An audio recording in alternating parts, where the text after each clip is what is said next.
At 11:52 p.m. on Friday, I was sitting on the couch in our apartment in Austin, half watching a movie and half scrolling through emails I had ignored all week, when my phone buzzed with a message from Emily. She said her girls' night was running late and that she was just going to stay at Lily's place instead of driving back. On the surface, it was completely reasonable. She had done that once or twice before when they opened too many bottles of wine and lost track of time. I stared at the message longer than necessary, trying to figure out why my chest felt tight. I typed back something easy and casual, telling her to have fun and to text me in the morning. I even added a smiley face so it wouldn't seem like I was annoyed. But something felt wrong in a way I couldn't immediately explain. It wasn't the content of the message, it was the tone. It was short, almost rushed. Emily usually sent voice notes or overly detailed texts about whatever drama had unfolded that night. This was clean and minimal, like it had been drafted with care. I tried to shake it off, telling myself I was overthinking things because work had been stressful lately. Out of habit, I opened the location sharing app on my phone. We had always shared locations with each other, not out of distrust but convenience. Austin traffic is unpredictable, and it was easier to check where the other person was than to send 5 messages. Her location had always been visible. That night, though, it was blank. It simply said that location was unavailable. At first, I assumed her phone had died, but the message had just come through seconds earlier. I refreshed the app. Nothing changed. I set my phone down and leaned back, staring at the ceiling. Over the past few weeks, there had been small shifts I tried not to notice. She had been more protective of her phone, angling the screen away when she texted. She mentioned a new coworker, Derek Coleman, more often than seemed necessary, usually in stories where he was somehow the funny hero of the day. I told myself I was being insecure. People talk about coworkers all the time. It didn't mean anything. At 12:30 a.m., I checked her location again. Still nothing. My mind kept replaying conversations we'd had recently. The way she seemed distracted at dinner. The way she laughed at her phone and then quickly locked it when I walked into the room. None of it was proof of anything, but strung together, it painted a picture I didn't want to see. At 2:10 a.m., my phone buzzed again. Another text from her. She said she was too tired to come home and would just sleep at Lily's. It was almost identical in tone to the first message, detached and efficient. I read it 3 times. If she was already staying there, why clarify again? Why send another message hours later unless she was trying to reinforce the story? I thought about calling her, just to hear her voice. I imagined the phone ringing in a quiet guest bedroom at Lily's house. I also imagined it ringing somewhere else entirely. My thumb hovered over her contact, but I didn't press it. If she answered and sounded normal, I would feel foolish. If she didn't answer, I wasn't sure I was ready for what that might mean. Instead, I typed back, "Okay. Get some rest." No accusations. No hints that I noticed anything strange. I put the phone face down on the coffee table, but sleep didn't come. I lay in bed staring at the dark, listening to the hum of the air conditioner and the distant sound of cars on the highway. My mind kept circling back to the blank location screen and the name Derek that had slowly become part of our daily conversations. By 3 in the morning, I wasn't angry. I was alert, almost painfully aware, as if my instincts were trying to tell me something my logic refused to accept. I decided I wouldn't confront her yet. Not without something real. For now, I would stay quiet, observe, and wait. I did not sleep at all after that second text. I lay in the dark staring at the faint outline of the bedroom door, my thoughts moving in tight circles, each one landing on the same blank space where her location had disappeared. Around 3 a.m., the restlessness turned into something sharper, something that needed confirmation. I told myself I was being irrational, but I opened the smart lock app on my phone anyway. We had installed it a year ago for convenience, each of us having our own access code. My thumb hovered over her profile for a long moment before I deactivated her code. I did not do it out of anger. I did it because I needed to know if she was actually where she claimed to be. At 3:16 a.m., I heard it. The faint metallic rattle of the door handle being pressed down, then released, then pressed again harder. My entire body went still. The apartment was silent except for that sound. A second later, I heard her voice from the hallway, slightly muffled through the door, light and unsteady. She giggled under her breath and said, "Why isn't this thing working?" There was a pause, then another jiggle of the handle. My chest felt hollow. She was not at Lily's. My phone buzzed almost immediately with a notification that someone had attempted to unlock the door. A few seconds later, a text from her came through. She asked if I was awake and said her key code was not working for some reason. I stared at the screen, letting the reality settle in before responding. Instead of opening the door, I typed slowly, asking her a simple question. I thought you were staying at Lily's tonight. There was a long pause before the typing indicator appeared. She said plans had changed and she decided to come home after all. Her words were sloppy compared to the earlier clean messages. I asked why she had texted me twice saying she was staying there. Another pause. She said she had taken a rideshare back because she missed me. The sentence looked forced. I kept my tone neutral, almost clinical. I asked her what Lily's address was, saying I might send her charger there in the morning since she claimed her battery was low earlier. Another long pause. Then she said she could not remember the exact address because she had been there so many times she just relied on GPS. That made no sense. Lily had lived in the same place for 3 years. We had both been there countless times. I asked her again, more directly this time, where she had actually been. The silence stretched for nearly a full minute, though I could still hear faint movement outside the door. When she finally replied, the message was shorter. She said she had stopped by a coworker's place after leaving Lily's because a few of them had decided to continue hanging out. I asked which coworker. Another pause. Then she wrote his name. Derek. Seeing it in plain text made my hands go cold. I asked her why she had not mentioned that in the first place. She said she did not think it was a big deal and that she knew I might overreact. I read that sentence twice, absorbing the implication that honesty was something to be managed rather than offered. I told her to explain why her location had suddenly gone dark. She said her phone must have glitched. I did not argue. I simply asked why she told me she was sleeping at Lily's when she was actually at Derek's apartment at 2 in the morning. The typing indicator appeared and disappeared several times before she finally admitted she did not want to start anything and thought it would be easier to say she was with Lily. Outside the door, her voice lost its playful tone. She knocked softly and said we could talk inside. I did not move from the bed. Instead, I texted her that she needed to find somewhere else to stay for the night. I told her there was a hotel 2 blocks away and that she should go there. My words were steady, almost detached. I was not yelling. I was not insulting her. The calmness felt colder than anger ever could. She sent a few more messages, saying it was not what I thought and that nothing happened, but I did not ask for details. I simply repeated that she should find a hotel. After a moment, the hallway went quiet. A few minutes later, I received a notification that the door was no longer being disturbed. I lay back down, staring at the ceiling again, the silence in the apartment now heavier than before. When the sun finally came up, it did not feel like a new day, it felt like a bright spotlight thrown onto a mess I had been pretending was not there. I barely slept, and when I did drift off it was only in shallow bursts that ended the second my mind replayed the sound of her voice outside the door. The apartment looked normal in the morning, like nothing had happened, but my body felt like it had been awake for a week. I made coffee out of habit, took one sip, and realized my hands were shaking, so I set the mug down and opened my laptop instead. I did not want to become the kind of person who snoops, but I also knew I could not unhear what I had heard or unread what she had admitted. If she was willing to lie to my face twice in one night, then the only thing I could trust was what was recorded. We shared a cloud account for photos, one of those automatic backups that quietly uploads everything unless you turn it off. I logged in and filtered by the previous night. It took seconds to find what I needed. There was a series of photos from earlier in the evening, dim lighting, drinks on a table, Emily leaning in close to Lily and another friend, all of them smiling. Then there was a gap, and then one photo that hit me harder than I expected, a blurry shot taken at 10:40 p.m. outside a downtown bar, the neon sign behind them smeared by motion, Emily's face lit up in that easy way she used to look at me. What mattered was not the picture itself, but what came after it. There were no more group photos, no messy snapshots from Lily's place, no late-night selfies of them in pajamas like there usually were when Emily stayed over somewhere. The trail just stopped, as if the night had been neatly cut in half. I moved to the phone records next, not because I wanted to know every word they said, but because I needed the outline of the truth. I pulled up our carrier's account page and found the call log. There it was, plain and unemotional in black and white, a string of calls and short bursts of contact with Derek after the time that girls' night should have ended.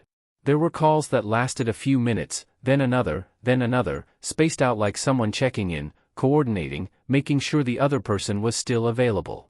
It was not one accidental call. It was a conversation that kept reopening its door.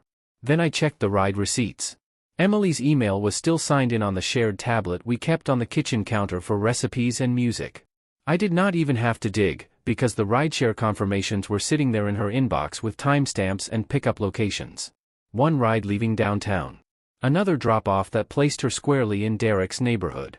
And then a long, ugly stretch of time where she stayed there, hours that she had tried to label as Lily's place and too tired to come home, hours that were now accounted for by nothing but the quiet certainty of that address. I sat there scrolling, not rushing, letting each piece lock into the next like a puzzle I never wanted to finish. Once I had the route and the timeline, my attention drifted to older messages and the small things I had dismissed as harmless. Emily and I had always been open with each other, not in a forced way, but in the normal way couples are when they are not hiding anything. Over the last month or two, that openness had eroded, replaced by vague answers and quick screen locks. Now, with Derek's name already burning in my head, I could see the pattern with brutal clarity.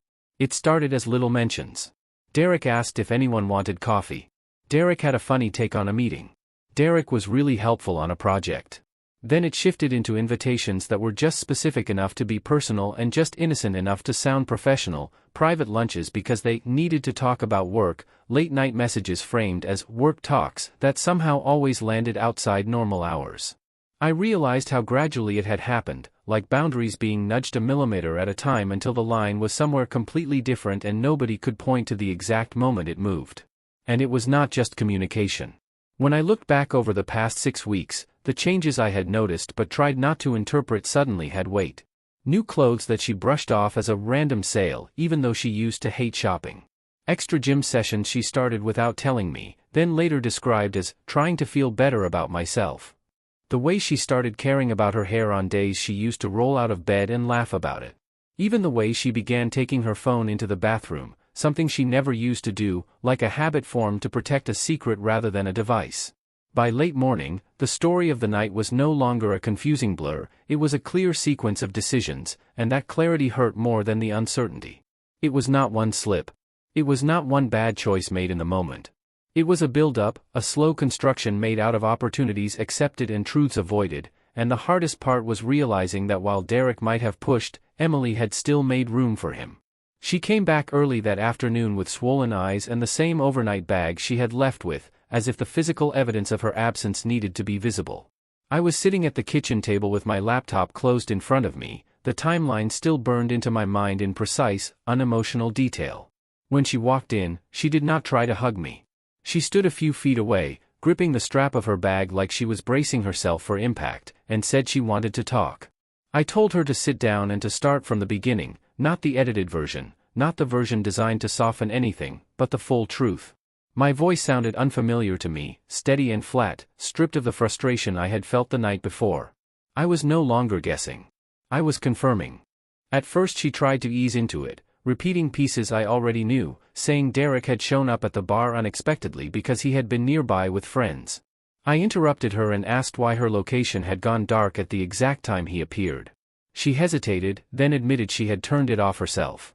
She said she panicked when she saw him walk in and realized how it might look if I checked. Hearing her say it out loud felt different than suspecting it. It meant the deception was not accidental or technological. It was deliberate. She told me that after Lily and the others left, Derek suggested grabbing food because neither of them had eaten much. They went to a diner a few blocks away, just the two of them. She said they talked for a long time, mostly about work at first, then about personal things. I asked what personal things meant. She swallowed and said they talked about our marriage, about how distant we had felt lately, about how stressed I had been. She described it as venting, as if that made it harmless. Around midnight, she said, he suggested they continue the conversation somewhere quieter because the diner was closing. They went to his apartment. She rushed through that part, like if she said it quickly enough it would sting less. I did not react outwardly. I asked how long she was there. She said a couple of hours. I told her it was closer to 3.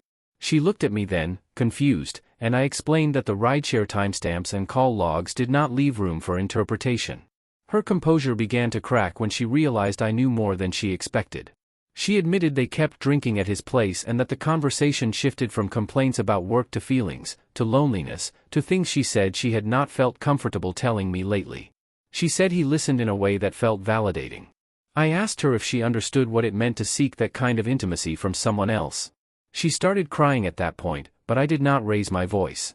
She said that at some point he tried to kiss her. She described it as sudden, like it caught her off guard, and insisted she pulled away immediately. She claimed she told him it was a mistake and that she was married. I asked her why she did not leave right then. She said she did not want to make it awkward, that she stayed another hour to let him down gently and to make sure things would not be strange at work. The explanation sounded thin even as she spoke it. I laid the timeline out for her step by step: the bar at 10:40, the calls, the diner, the apartment, the hours, the 2:10 a.m. text claiming she was too tired at Lily's. I told her that every single one of those moments required a choice, and she chose him over honesty each time. My tone never shifted, but I could see the weight of it landing on her as the narrative lost its protective blur and became a sequence of actions she could not reframe. She broke down completely then, covering her face with her hands and apologizing over and over, saying it never went further, that she stopped it before it became physical. I told her the physical line was not the only one that mattered.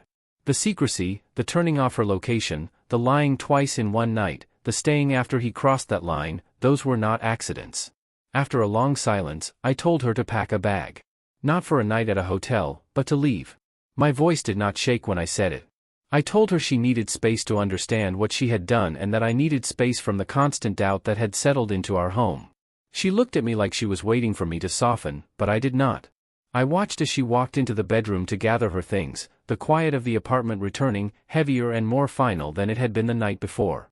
After she left with a suitcase and red eyes, the apartment felt unnaturally quiet, like even the walls were holding their breath. I stood in the living room for a long time without moving, staring at the indentation her bag had left on the couch earlier, trying to convince myself that I had already uncovered the worst of it. But the truth was that I no longer trusted the surface of anything. If she could lie calmly while standing outside our door at 3 in the morning, then there was probably more beneath what she had admitted. I opened her laptop first. She had forgotten to take it, or maybe she assumed I would not go through it. The email account was still logged in. I told myself I was not looking for pain, I was looking for clarity. I searched Derek's name and found threads that went back further than I expected. At the beginning, the tone was professional but already carried something extra. Small comments slipped between project updates, compliments that lingered just long enough to feel personal. He had written things like, "I don't know how your husband lets you come to work looking like that without being distracted all day," framed as a joke but deliberate. She had responded with laughing emojis, not shutting it down, not redirecting it. As the weeks went on, the emails shifted from company addresses to personal ones. He suggested coffee outside the office because it would be easier to talk freely. He sent her articles late at night with comments that had nothing to do with work. There were subtle invitations layered under plausible deniability, and he kept pushing, testing, adjusting whenever she did not pull back hard enough. What struck me most was that he always acknowledged she was married, as if that made the game more thrilling rather than inappropriate. He never pretended to forget about me. He just positioned himself alongside that fact, not threatened by it. I moved from email to our shared bank account statements.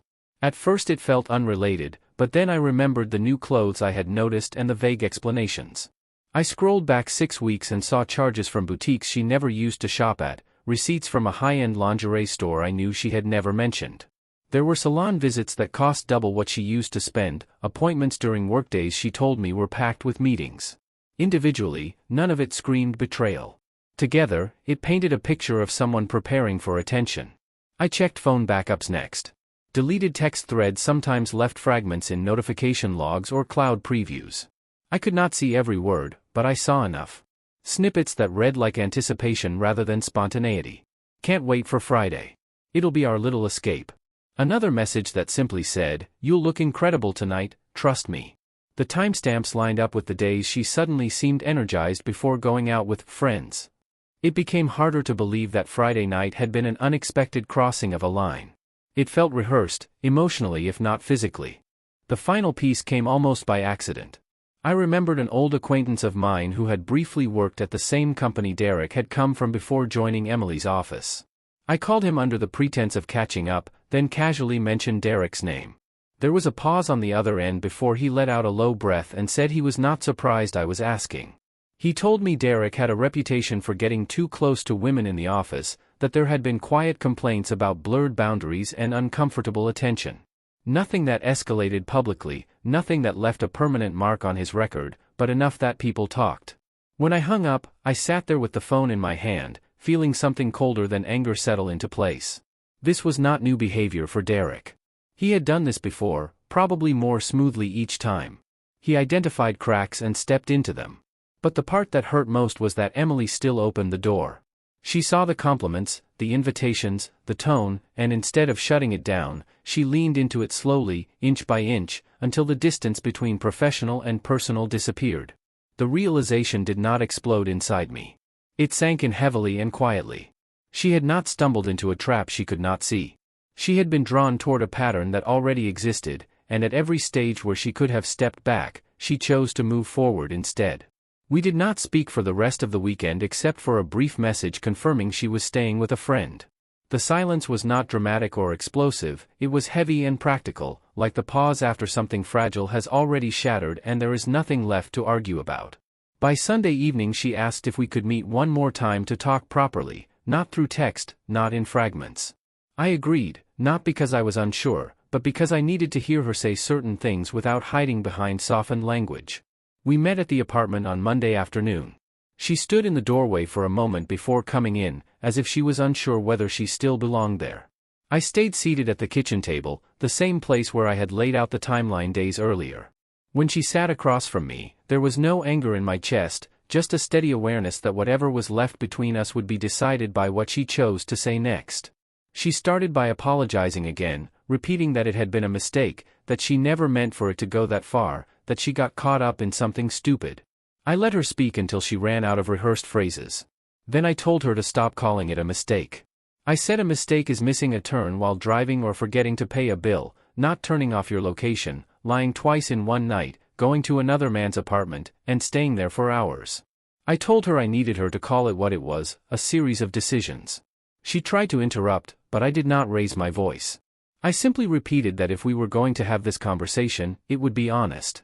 There was a long pause where she stared at the table, her fingers twisting together. Eventually she admitted that it was not just about that night. She said she had enjoyed the attention from Derek, that it felt flattering to be wanted in a way that was new and unpredictable. She said our life had started to feel routine, that work, dinner, sleep, repeat had blurred together, and that she felt invisible in that rhythm. Hearing that did not ignite anger the way I expected. It did something worse. It drained the last fragile thread of hope I had been holding on to, the idea that this was impulsive and meaningless. Instead, she described it as something that filled a gap for her, something she leaned into because it made her feel alive. She said she never intended to replace me, but she liked how he looked at her, how he listened, how he made ordinary days feel charged. I asked her if she ever once stopped to think about what that attention would cost. She said she did, but she convinced herself it was harmless because it had not become physical. I reminded her that intimacy does not start with a kiss, it starts with secrecy, with choosing someone else to confide in, with sharing dissatisfaction instead of addressing it at home. She started crying again, but this time it felt less like shock and more like the weight of understanding. She asked if we could go to therapy, if we could try to rebuild, if I could at least consider giving it time. I listened without interrupting, then told her calmly that trust does not work like a contract you renegotiate after breaching it. It is not restored on demand because someone regrets the consequences. I told her that every decision she described required her to step over a boundary, and she stepped over them repeatedly while believing I would never know. I said she needed to move out permanently while I decided what to do next. I did not frame it as punishment. I framed it as reality. I could not begin to process anything with her still moving through the same rooms where she had lied so easily.